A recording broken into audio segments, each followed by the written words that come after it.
Agent Kyle, Sir. magpadala kayo agad ng mga agent sa site. Kolektahin ang mga labi ni Buhangin. Pusasan niyo agad sina Metal Man at si Kidlat.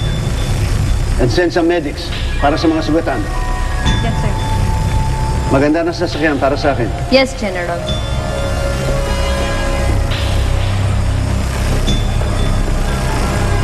Sir, mukhang mas kailangan kayo dito. We just lost Captain Barbel.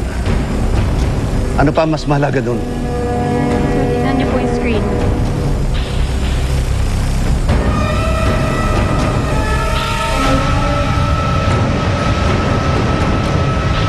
Diyos ko.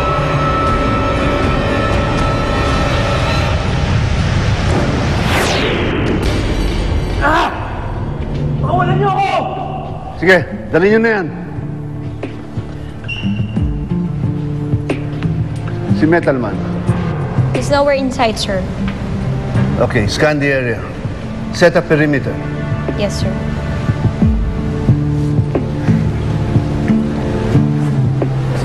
Anong nangyari? Ang naalala ko lang, dumating si Nero. Tapos bigla kami ng hina.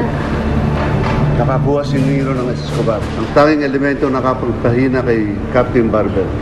Pero bakit kami apektado? Malamang, sa Barbanium din nang gagaling ang inyong kapangyarihan.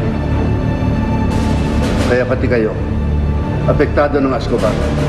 Pero si Captain Barbel, nasan siya? Nero, bakit mo pa siya dinala dito? Bakit hindi mo pa siya patayin?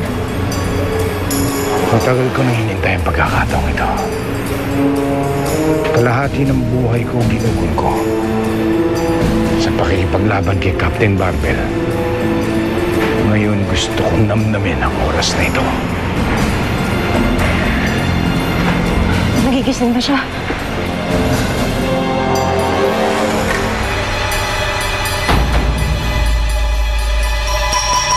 Hawak siya ngayon ni Nero.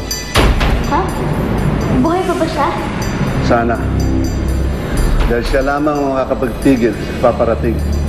Paparating? Anong ibig mo sabihin? May malaking bulalakaw na pabaksak ngayon sa mundo. Ilang oras na lamang bago ito tumama. Si Captain Barbel lang ang may kakayahan na pigilan ito. Ano mangyayari kapag hindi niya ito napigilan?